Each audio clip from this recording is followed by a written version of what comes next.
Magandang araw po sa inyong lahat. Maliwanag naman na itong gera sa gitnang silangan ay talagang malaking naging epekto sa buong mundo at dito rin sa Pilipinas. Siyempre, hindi natin maaring hayaan na pasanin itong mga mas nakakaraming commuter. Pagising ko kaninang umaga, nakita ko yung mga headline at ang pinag-uusapan ay yung naaprubahan na fare hike. Siguro hindi ito ang panahon para magtaas ng pamasahe para sa ating mga kababayan. Kaya tinutos ko sa DOTR na suspendihin muna ang fare hike.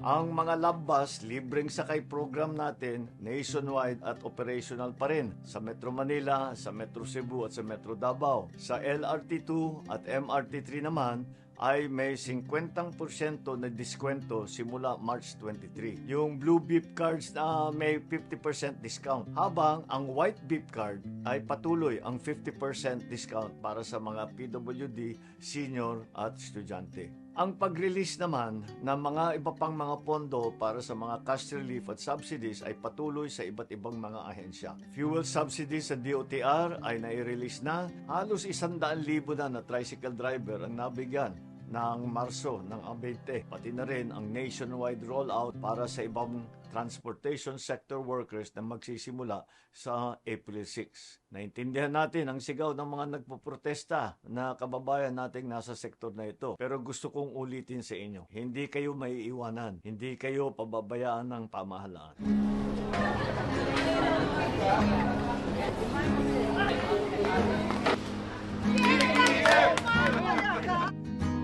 Pasusi natin binabantayan ang mga presyo ng mga ibang bilihin. Nung isang araw naman ay sumugod din tayo sa palengke para makita ang presyo ng mga pangunahing bilihin o prime commodities. Sa awa naman ng Diyos, stable pa at walang naman masyadong pag-abuso.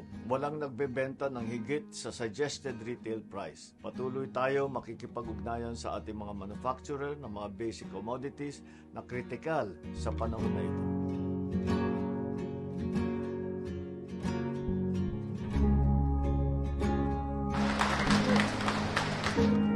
Sa bigas naman, ongoing pa rin ang 20 peso rise sa 177 na LGU at pararamihin pa natin yan. Napapag-usapan din ang paglalagay ng price cap muna sa bigas. Abagan po natin ito. So sa bigas, wala tayong problema, sapat ang supply at nakokontrol pa natin ang presyo. Fuel subsidies din ang nag-aabang para sa mga magsasaka at mangingisda. Ongoing na talaga yung mga programang yan. Pero nagpatagdag pa tayo ng 50 million sa mga regional field offices. Ang presyo naman ng fertilizer, ibang usapan po yan dahil petroleum product yan. Nakikipag-usap na tayo sa iba't ibang fertilizer producing countries. Okay pa tayo sa Abril, pero pinaghahandaan na natin ang May to June.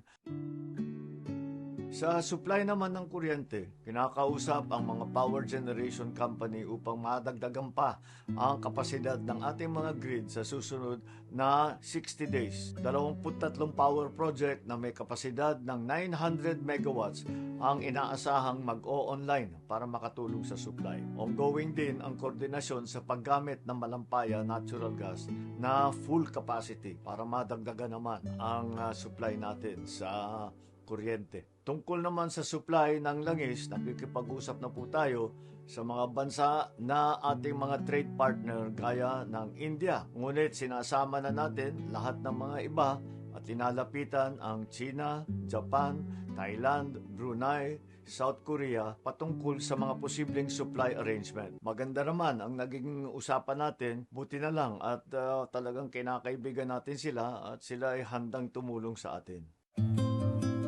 At hindi po natin kinakalimutan ang mga ating kababayan na nandoon sa mga alanganing lugar sa Middle East. Tuloy-tuloy naman ang pagdating ng ating mga kababayan mula sa gitnang silangan. Mahigit 1,400 overseas Filipino workers at 334 dependents na ang nakauwi mula noong 5 ng Marso hanggang March 17. Yung pangatlong government chartered flight naman ay dumating dito noong March 18 na may sakay na 153 OFW, 114 dependent at saka 50 stranded na Pilipino. Sa mga susunod na araw ay mas marami pa ang pararatingin natin. ay marami sa kanila ay uuwi sa Visayas at Mindanao. Kaya tiniyak naman natin na makakapag-hotel muna sila at binubuk natin sila sa mga flight na papunta sa kanilang mga probinsya. Tinitiyak natin na naaalagaan sila ng mabuti. Ngayon ang panahon para magtulungan. Ngayon ang panahon para maipakita natin sa buong mundo ang katangian ng bayanihan na nasa puso ng bawat Pilipino. Bawat isa sa atin ay may magagawa namang paraan para makatulong. Pagtitipid man, magtulong sa kapwa, o kahit sa pamamahagi ng tamang impormasyon at hindi pagkakalat ng fake news. Huwag naman sana tayong magdagdag pa sa problema. Lahat tayo ay kailangan magtulungan. Alalahanin natin ang pagmamahal natin sa ating mga kababayan. Huwag natin kakalimutan na kapag pinabayaan natin ang isa sa atin, napabayaan na natin ang buong bansa. Asahan naman ninyo na nandito lang ang pamahalaan bilang inyong takbuhan at sandalan. Maraming salamat po. Magandang araw po sa inyo.